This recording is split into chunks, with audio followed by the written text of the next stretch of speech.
Hi, I'm Jo Devon from Positive Living Skills, and I'm bringing you a communication tip today.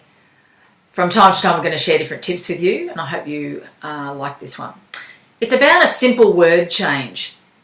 Whether you're speaking within your own mind in terms of your self-talk or internal dialogue, or whether you're speaking to others.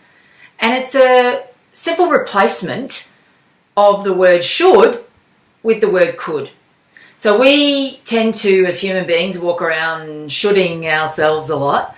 I really should lose weight. I really should drink less wine. I really should walk more. And those are just some of the shoulds we can do relating to health and fitness. And we all have that one friend or family member, or maybe there's more, that love to tell us what we should be doing. People love to say, you know what you should do. And you know when you hear that from somebody else, that you often think, well, yeah, thanks, but I might just decide for myself. So the word could is way more supportive and empowering. Now, it's great that people do want to help us because that's a beautiful thing, and they're trying to care and support us and give us options and those sorts of things. But the simple word change of should to could changes everything.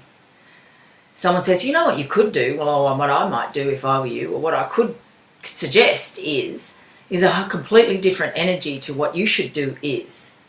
And we can do that for ourselves as well.